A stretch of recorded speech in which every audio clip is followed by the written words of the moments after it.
Sama. Kedua.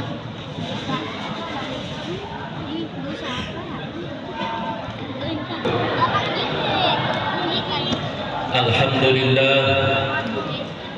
Wassalatu wassalamu ala sayyidina Muhammadin biftahi wa birahmatillah adada ma fi ilmillah. Salatan wa salaman daimaini bidawami mulkillah wa ala alihi wa sahbihi wa mawala amma ba'du.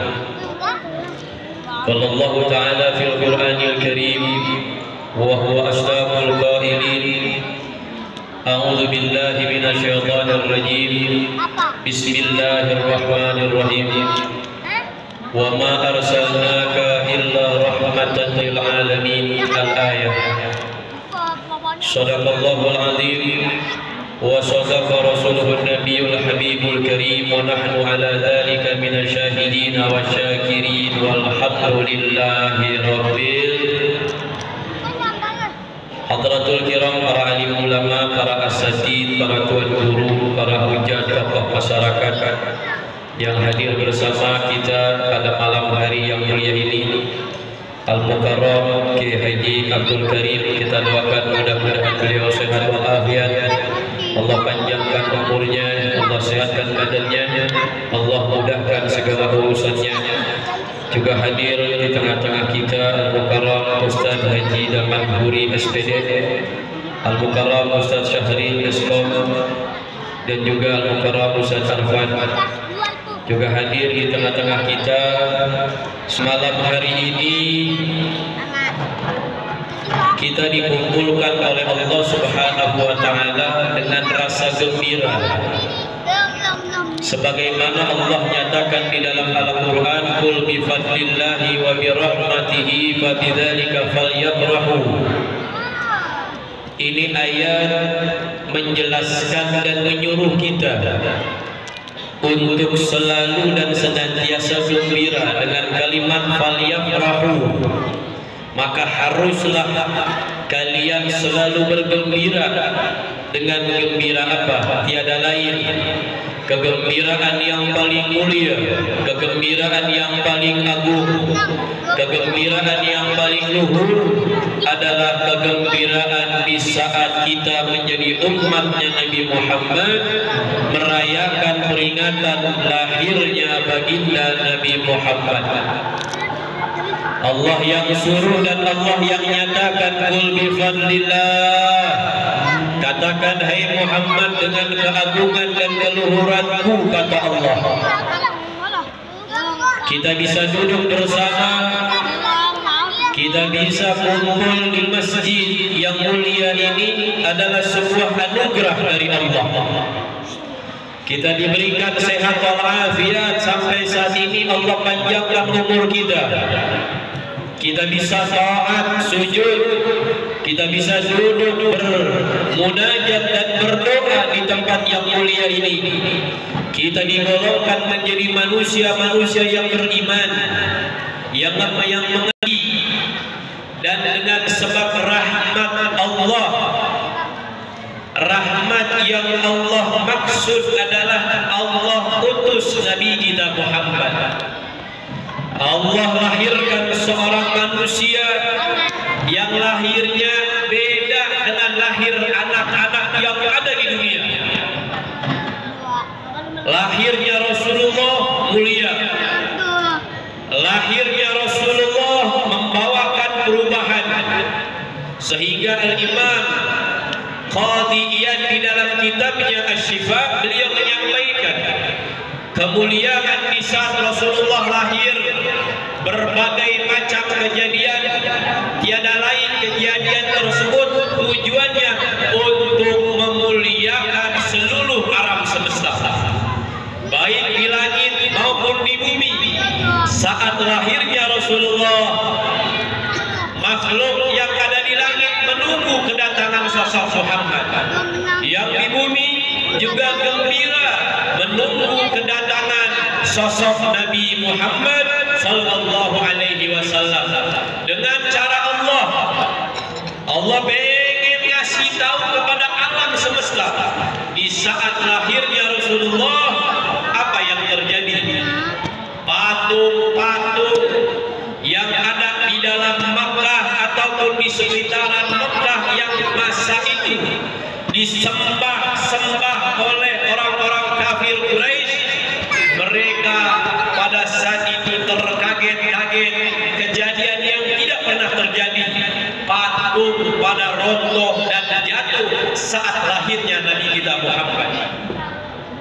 juga api yang disembah oleh orang-orang Majusi ribuan tahun tidak pernah padam. Kalau mau padam, tambah lagi kayu bakarnya. Dia mau padam, tambah lagi kayu bakarnya. Tidak pernah padam ribuan tahun. Tapi di saat lahirnya Nabi Muhammad, dipadamkan oleh Allah Subhanahu wa Ta'ala untuk mengingatkan bahwa ada kejadian bagi mereka yang mempercayai dan meyakini Tuhan selain Allah, mereka menyembah selain kepada Allah. Ada kejadian, yaitu lahirnya baginda Nabi besar Muhammad sallallahu alaihi wasallam.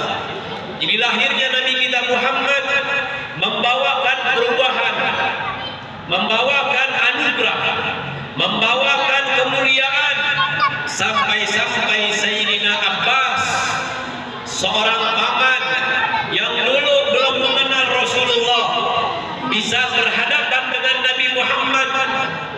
Itu paman Rasulullah, Abbas, pernah mengatakan di dalam syairnya, "Ya Rasulullah, di saat engkau lahir terpancar cahaya yang sampai kepada kota Rum, sehingga kami bisa menyaksikan gedung-gedung yang tinggi pada saat itu." Dan itu pun disaksikan oleh ibunda tercinta beliau, Sayyidatina Aminah. Itu waktu Rasulullah sudah beranjak dewasa, ibunda cerita, "Wahai anakku, dulu di saat kau lahir terpancar cahaya tembus sampai ke kota Rum, sehingga kami menyaksikan kemuliaan-kemuliaan anugerah yang Allah berikan kepada kita." Bagaimana tidak gembira sosok ibu, seorang orang tua yang begitu bangga dan hebat, lahir dengan gembiranya, sehingga paman, ada seorang paman yang tidak tahu ternyata gedenya Nabi Muhammad ini, paman adalah paman orang paling dekat sama Nabi Muhammad, gak demen perjuangan Rasulullah. Ini Rasulullah bawa agama baru, keluar dari ajaran-ajaran nenek moyang kita. Kita mempercayai Lata, Uzza, patung yang selama ini kita sembah. Bagi mereka meyakini membawakan manfaat bagi mereka, orang-orang kafir Quraisy. Datang Muhammad bawa agama baru, gak sesuai dengan ajaran yang diajarkan oleh nenek moyang kita. Itu kata Abu Lahab. Sehingga ketika Nabi menyampaikan di suatu lembah, mengumpulkan, mendatangi orang-orang yang percaya kepada Nabi ataupun orang yang tidak percaya, dari golongan yang cinta sama Nabi atau yang benci sama Nabi Muhammad, dikumpulkan di satu lembah untuk mengajak, mendakwahkan, mengenalkan sosok Allah yang wajib disembah. Kita kan sering baca di dalam surat Al-Fatihah, "Iyyaka na'budu wa iyyaka nasta'in." Hanya kepada Engkau ya Rabb kami menyembah dan beribadah, dan hanya kepada Engkau kami meminta pertolongan ya Rabb. Rasulullah ngomong di hadapan orang-orang kafir Quraisy, lalu dijawab oleh Abu Jahal, dijawab oleh Abu Lahab, teman-temannya mereka yang benci sama Muhammad, yang dibawa oleh Nabi Muhammad. Apa kata mereka? "Tabbat ya Muhammad, celaka kau, ajamatana an hada." Hanya soal begini doang kamu kumpulkan kami di tempat ini, sia-sia, buang-buang waktu. Tuh kata kucingnya Rasulullah, kata pamannya Rasulullah. Jadi saudara, ibu, kalau ada orang yang berjuang di agama, ada yang gak suka sama kita, santai aja. Lihat bagaimana perjuangan Rasulullah. Rasulullah yang gak senang dengan perjuangan Nabi Muhammad itu dari keluarga Nabi.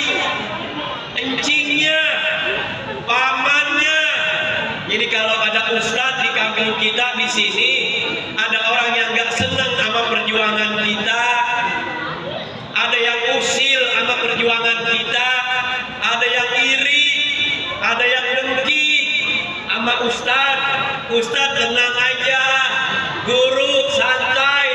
Kita ingat Rasulullah, bagaimana keadaan Nabi Muhammad ketika menyebarkan agama Islam, dibully, dicaci, dikata orang gila, stres. Gimana coba perjalanan Isra wal Mi'raj, agak sampai semenit, gak sampai sejam, gak sampai sehari semalam. Apa kata mereka? Abu Jahal, Abu Lahab, gila Muhammad. Yang membenarkan siapa? Sahabat tercintanya Sayyidina Abu Bakar. Sodaqta ya Muhammad. Kalau seandainya ada kejadian yang lebih daripada itu, tetap aku akan jujur, aku akan membela-Mu ya Rasulullah. Sayyidina Abu Bakar. Siapa Sayyidina Abu Bakar? Orang lain. Tapi paman Nabi Muhammad yang usil. Makanya kalau ada orang apalagi itu kadang manusiawi, itu kadang hukum alam, kita bakal temukan mungkin dari paman kita, mungkin dari saudara kita, atau siapapun yang gak senang dengan perjuangan kita. Kita udah ngajarin bocah, nah Iqra na baca, Iqra 1 na baca, lanjut kita pindahin, belum lancar dia. Kalau kita pengen sebagai guru, lo bisa baca Al-Quran. Tadi kata Ustaz kita, harapannya nih anak-anak kita yang hadir pada malam hari ini bisa baca Al-Quran. Kalau gue pengen kita bocah-bocah di resias yang di depan nih. Ngajinya sama siapa, ustadznya siapa, ustazahnya siapa, ntar nanti di akhir 5 orang yang berani maju ke sini. Itu harapan guru-guru kita, kepengen dia bisa baca Al-Quran. Kenapa harus baca Al-Quran? Karena bisa baca Al-Quran, terutama suratul Fatihah, wajib. Seseorang yang sholat tapi dia tidak bisa baca Al-Quran, maka sholatnya nggak diterima sama Allah. Belajar yang benar, makharijul huruf, panjang pendek, tajwidnya kita bisa bedakan. Maliki yaumiddin, panjang beda dengan maliki yaumiddin di surat An-Nas. Ha keluar di sini di akhir tenggorokan, kho-nya, shot-nya, shin-nya, allazi, za, ujung lidah ada di antara dijepit dengan 2 gigi. Za, kadang kita orang Betawi keceplosan aja, allazi lagi aja. Za, allazina an'amta, ain beda dengan alif. Harus jelas makharijul huruf. Ketika kita menjadi seorang imam, Allahu Akbar, kita baca Bismillahirrahmanirrahim. Tasydidnya harus jelas. Madnya mad apa? Panjangnya berapa harokat? Agar seorang imam bisa menyelamatkan makmum. Jamaah yang bisa sholat berjamaah di masjid ini kelak nanti selamat masuk ke dalam surga, nggak ditanya lagi. Karena ada satu kisah saat Nabi apa sahabat-sahabat itu lagi ngaji begini, lagi ngaji lah, kumpul, ada satu orang ujung-ujung masuk ke masjid.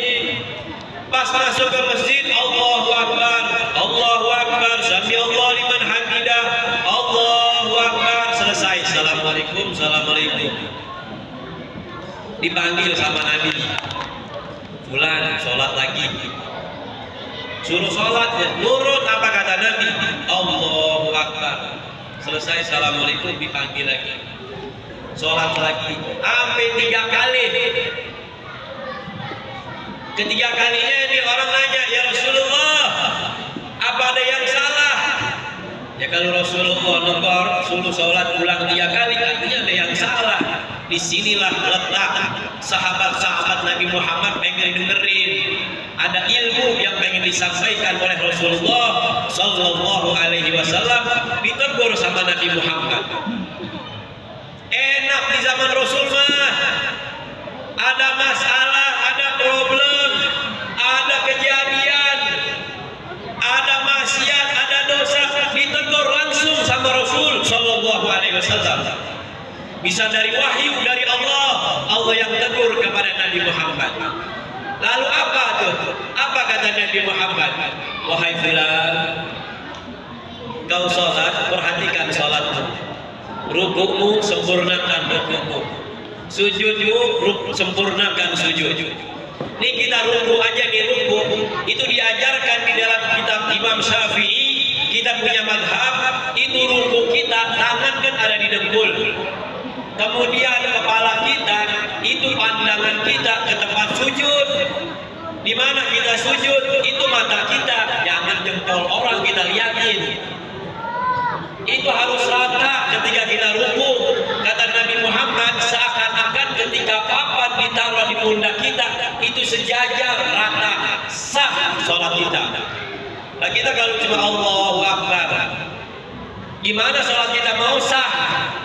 Kecuali kalau emang rematiknya udah kambuh, udah ada yang dirasa. Allahu Akbar, Sami Allahu liman hamidah. Dan Nabi juga ngajarin kalau sujud, kan anggota sujud telapak tangan, dengkul, jidat, mana dulu yang turun? Bu, saya mau tanya Bu nih ngaji, kalau mau sujud yang mana dulu turun? Dengkul dulu apa kaki dulu? Dengkul dulu sunnah. Tapi kadang kita suka lihat yang mana? Allah, tangan dulu kan. Kalau yang udah umur 40-50 ke atas jadi tidak apa-apa.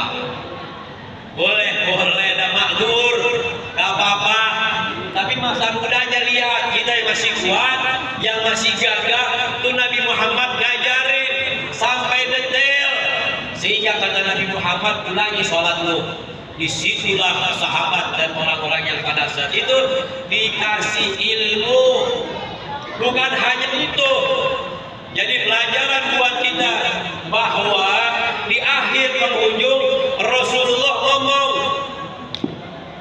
di hadapan para sahabat-sahabat Nabi Muhammad, buat jadi pengingat buat kita. Ini hadis Sahih Bukhari wal Muslim. Apa kata Nabi Muhammad? Makalahu min haram, wa mashrabahu min haram, wa malbasahu min haram, fa anna yustajabu laha. 3 poin yang bisa kita ambil nih dari ucapan Rasulullah. Di saat Rasulullah menegur seseorang, salatnya, doanya, harapannya, keinginannya nggak diterima sama Allah Subhanahu wa taala. 3 poin. Makalahu min haram, makanannya dari yang haram ke orang. Rasul tahu. Masrabahu, minumannya min haram, dari yang haram. Malbasahu min haram, pakaiannya dari yang haram. 3 poin. Hadis ini sama orang-orang orientalis. Orang orientalis itu orang kafir yang pengen menghancurkan Islam. Mereka belajar tafsir, mereka belajar hadis. Apa nih hadis Nabi Muhammad? Dia pelajari untuk menghancurkan umat Islam. Bagaimanapun caranya, umat Islam kalau dia ibadah nggak diterima sama Allah. Dia tahu caranya dari hadis ini. Makanannya, minumannya, pakaiannya. Bagaimanapun caranya, orang Islam kalau dia pakai pakaian, pakaiannya gaya ngikutin kita. Trennya harus ngikutin kita, kata orang kafir. Dan dalam ayat yang lain Allah sampaikan, Allah ingatkan, biar kita terus ingat, walan tardo angkal Yahud walan nasara hatta tattabi'a millatahum. Orang Yahudi, orang Nasrani gak bakalan ridho, gak bakalan senang. Ini kita bisa kumpul kayak begini, kita bisa akur, kita bisa jaga persatuan. Tadi apa kata seksi kelurahan, jaga persatuan, jangan sampai terprovokasi, jangan sampai kita terpecah belah. Biar jadi pelajaran. 2 minggu atau berapa bulan yang lalu, siapa yang demo? Siapa yang di atas? Pejabat kita muslim bukan? Muslim. Pemimpin kita muslim gak? Muslim. Para aparat kita muslim gak? Muslim. Yang demo muslim gak? Muslim. Yang mengeluarkan aspirasi rakyat muslim gak? Muslim. Tapi kenapa kita dibenturkan? Tapi kenapa kita diadu domba? Tapi kenapa kita diajarkan untuk saling curiga? Yang ketawa siapa? Yang senang siapa? Mereka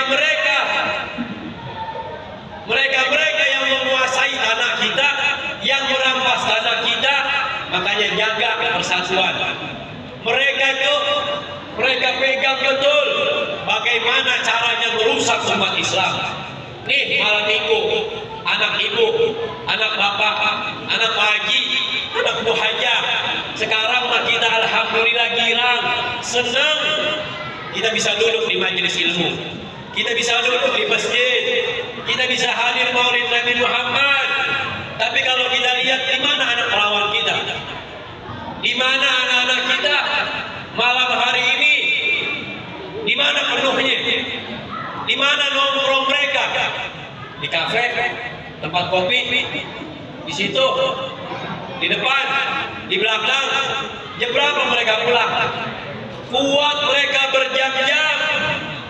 Anak perawan kita diajak keliling, mutar di Pesaki. Pulang jam 11 malam, nggak dikasih makan, nggak dikasih minum, nggak dikasih jajan, cuma dibeliin apa? Promah, biar gak sakit perut, biar gak melendung. Kita gak ngatur hidup kita gak sayang sama anak-anak kita, sehingga keren sekarang malam minggu anak-anak kita harus keluar rumah. Itu kan gaya orang kafir, meramaikan malam minggu. Kita mengenalnya hari Ahad, kita meramainya malam Jumat, Yasinan. Tapi sekarang coba gaya hidup anak-anak kita. Makanya konsep Al-Quran itu ingat, Masya Allah, Al-Quran ngajarin sebagaimana para nabi, para rasul, orang soleh selalu berpikir apa yang disampaikan di dalam firman Allah, ma ta'buduna min ba'di. Mereka takut, ma ta'buduna min ba'di. Kalau kita sebagai orang tua, para nabi rasul dulu pernah mengatakan kayak begitu, khawatir kalau kami bisa menyembah kepada Allah, ma ta'buduna min ba'di. Yang saya khawatirkan nanti anak dan keturunan saya akan menyembah kepada siapa? Kalau kita sebagai orang tua yang gak perhatian. Tapi sekarang mau dibalik, orang-orang tua sekarang bukan kalimat ma ta'buduna min ba'di, tapi kalimatnya ma ta'kuluna min ba'di. Bukan ta'budun, tapi ta'kulun. Apa artinya? Ma ta'kuluna min ba'di. Nah kalau gua gak ada, lu pada makan apa?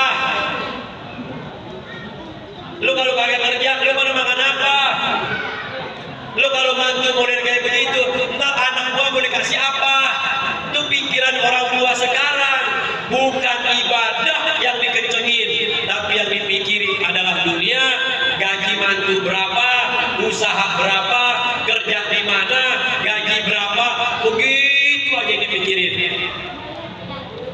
Gak kayak konsep dulu orang tua kita, ibadahnya dikencengin, rasa qanaahnya dikencengin, syukurnya dikencengin. Makanya coba lihat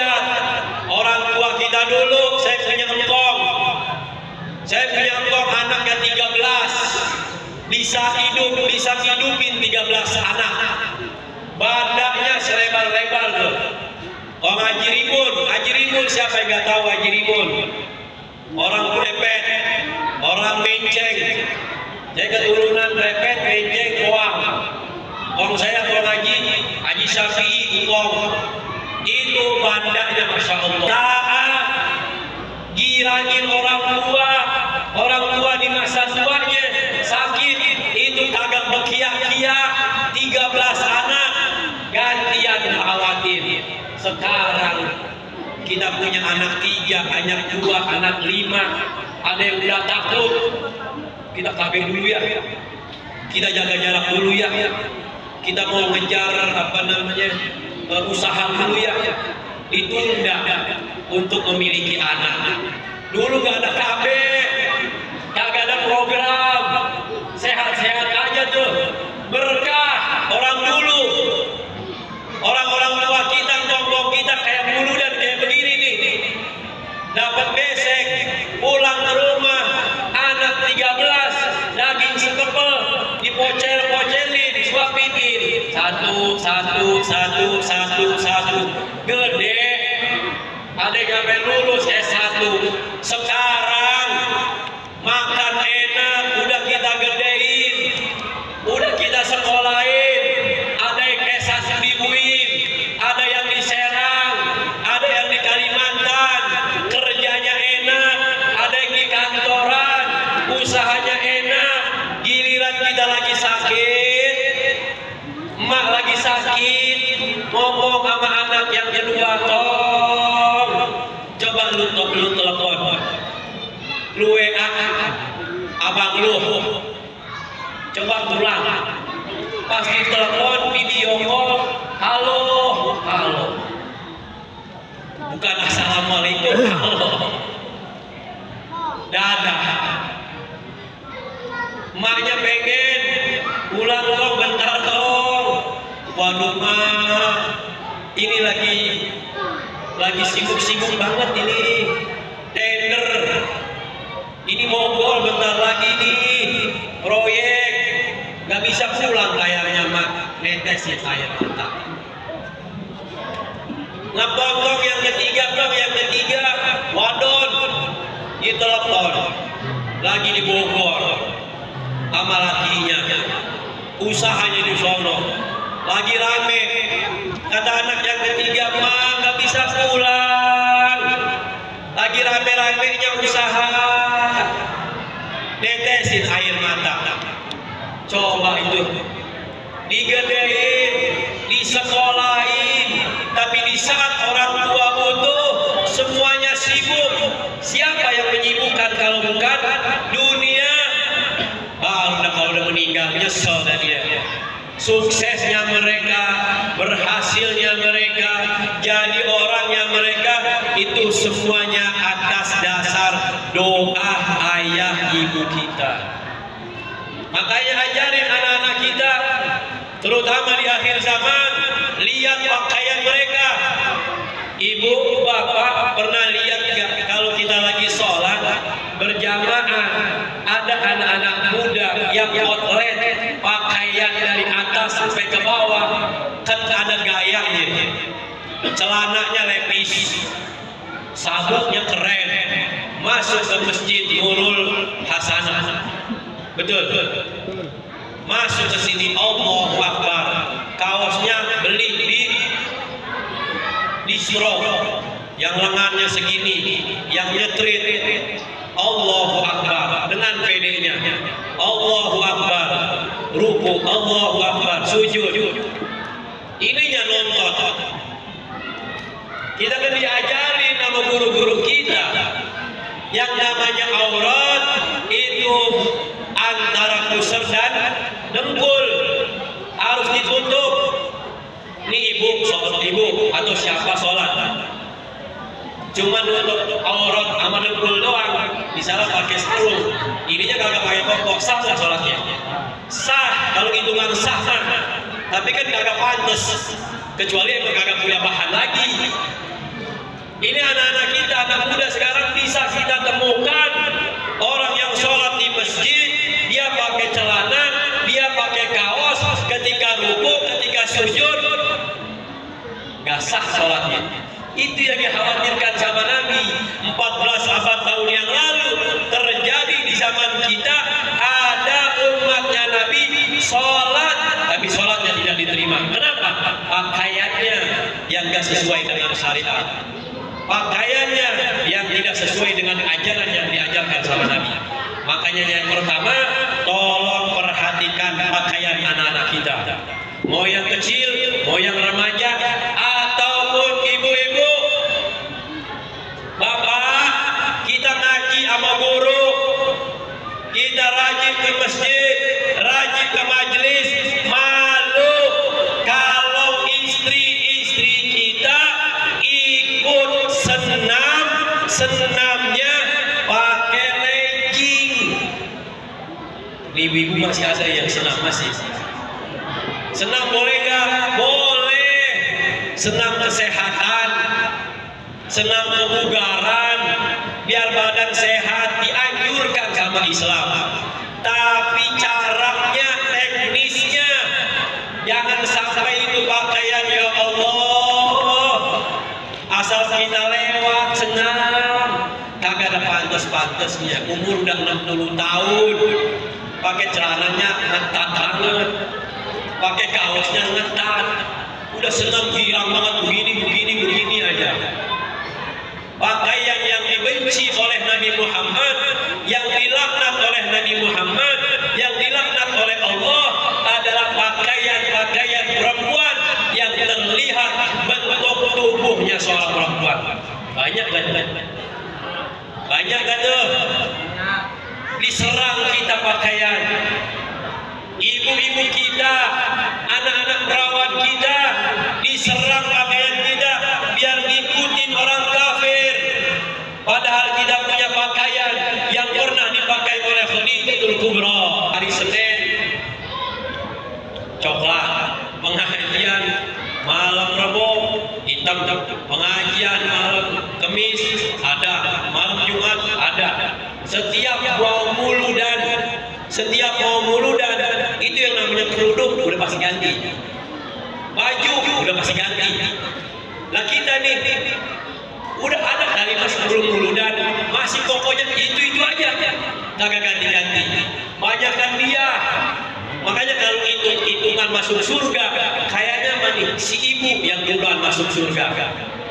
Amin gitu. Ya Rabbal. Tapi ketika udah masuk surga, dipanggil sama malaikat penjaga neraka. Tuh sini bu. Emang apa? Ibu maaf bu, ibu ngaji. Kadang kalau lagi ngaji ngomongin gurunya, ngomongin ustazahnya. Masa ngaji apa namanya beli sama guru patungan seragam segini mahal banget begini ada diomongin.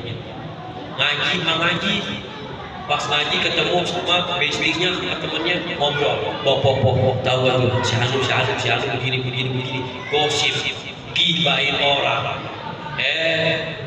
Akhirnya dipanggil sama malaikat, disiksa dulu di dalam api neraka. Naudzubillah min. Itu yang pertama pakaian. Yang kedua makanan yang kadang kita kagak teliti, yang kadang kita nggak cari tahu. Makanan orang-orang kafir yang cuma tahu, yang ngasih label, yang komposisinya kita nggak tahu. Apa itu lisitin, apa itu emulsi, apa itu kode E021, kita nggak tahu. Ternyata lisitinnya kandungan yang mengandung babi. Kebobolan kita dari BPOM itu ngumumin ada 9 jenis makanan anak-anak mengandung babi. Udah tersebar luas makanan itu, betul nggak Pak? Ya. Udah rame, labelnya nggak bisa kita sebut, mereknya nggak kita sebut, kode etik ada 9 label dimakan sama anak-anak kita.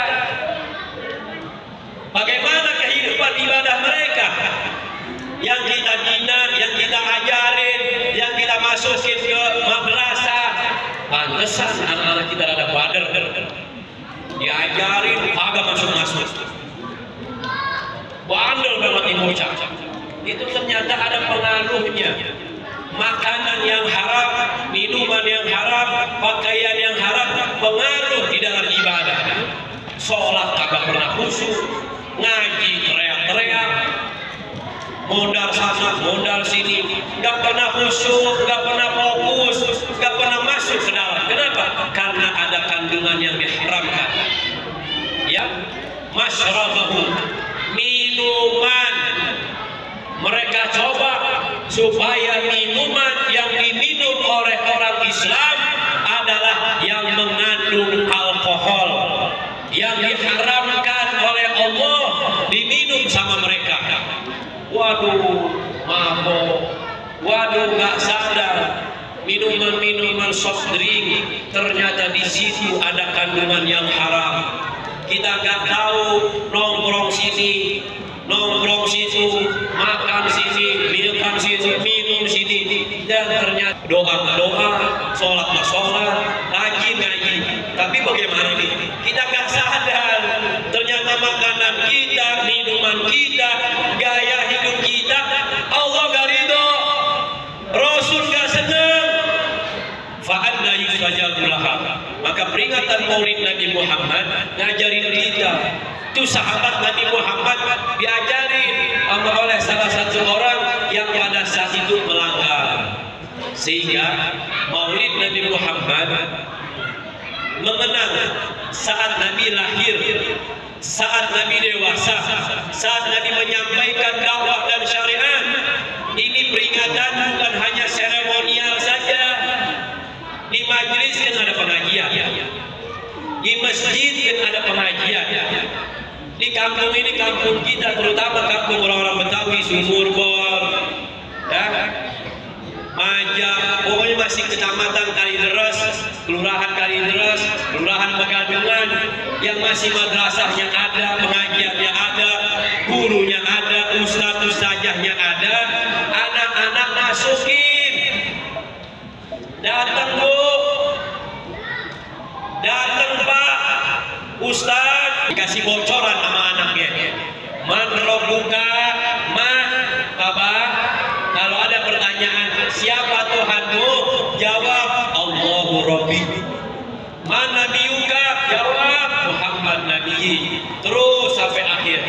Girang tuh anak. Girang tuh orang tua karena anak. Belum lagi nanti 15 harinya, 40 harinya, nanti 100 hari, nanti haul terus.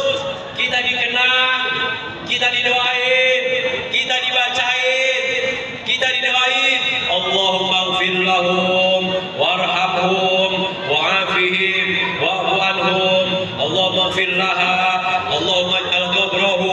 Didoain kita. Girang-girang karena ada satu kisah. Ini hadis sahih. Satu kisah orang ini sedih. Hampir tiap hari nangis. Ditanya ke sebelah, satu kubur, satu pemakaman. Jadi satu pemakaman ini kadang kongkong, kadang tahu keadaan sebelahnya. Ini yang sebelah makam fulan bin fulan girang. Kenapa girangnya? Ada transferan. Anaknya doa, anaknya datang, anaknya ngirimin bunga, anaknya ngirimin Fatihah. Girang di Lombok, tiap Jumat, tiap Kamis dia datang ke pemakaman saya. Ini orang sedih, nangis. Apa yang membuatmu menangis bulan? Apakah kamu tidak tahu? Tidak ada dari sanak saudara atau siapapun dari keluarga yang datang seperti engkau. Aku melihat keadaanmu, Masya Allah. Anakmu datang, kerabatmu datang, dan doa itu pun sampai walaupun mereka nggak datang, mungkin ada kesibukan. Jumat ini nggak ziarah, Jumat ini nggak kesini, atau kirimnya setahun sekali. Lebaran, rame dari pemakaman. Tetap itu dapat kiriman yang kita baca sampai. Ibu kalau nggak percaya kiriman Fatihah kita nggak sampai, ibu mati dulu dah. Ntar kalau nggak nyampe balikin. Ngetesnya situ aja.